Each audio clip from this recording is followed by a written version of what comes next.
आगे बढ़े, आपको बताएं कि कराची के मकतूल नौजवान ताजिर मीर रज़ा अली के वालिद ने इंसाफ की दुहाई दी है। इस्तफसार किया कि पुलिस 11 रोज से हक़ाइक़ क्यों छुपाती रही। उन्होंने मुतनब्बा किया कि मीर रज़ा के कत्ल में कोई एक शख्स नहीं बल्कि पूरा गैंग मुलव्विस हो सकता है।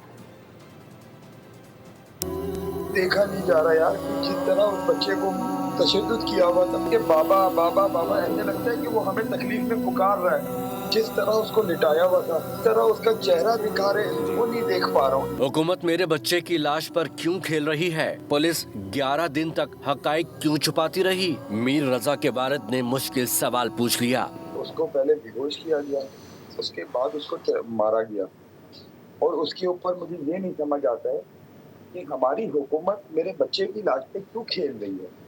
अगर हम कोई चीज उसके लिए कोई काम कर रहा है तो उसको क्यों रोक रही है?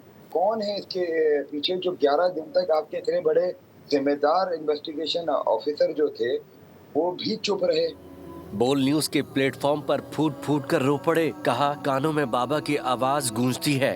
वो देखा नहीं जा रहा यार कि जिस तरह उस बच्चे को तशद्दुद किया हुआ था, जिस तरह उसको लिटाया हुआ था, जिस तरह उसका चेहरा दिखा हुआ है, वो नहीं देख पा रहा हूँ। तो आवाज ऐसे आती है कि बाबा बाबा बाबा, ऐसे लगता है कि वो हमें तकलीफ में पुकार रहा है, तो हम कहाँ जाएं? मीर रज़ा के वालिद ने खदशा जाहिर किया, बेटे का कत्ल करने वाला फर्द वाहिद नहीं, गैंग है। ये प्रोफेशनल किसी लोगों का काम है, ये किसी आम बंदे का काम नहीं है जी। ये प्रोफेशनल कोई पूरा गैंगस्टर है, गैंग है, प्रोफेशनल, जिनको ये पता है कि बेहोश कैसे किया जाता है, कि बॉडी को किस तरह स्विम किया जाए, कि हड्डियां कैसी तोड़ी जाए, जिनको ये पता है कि केमिकल डाल के उसके फिंगरप्रिंट्स खत्म किए जाएं। मीर रज़ा अली के वालिद ने गुजारिश की कि बेटे को मकतूल के बजाय शहीद बोला और लिखा जाए।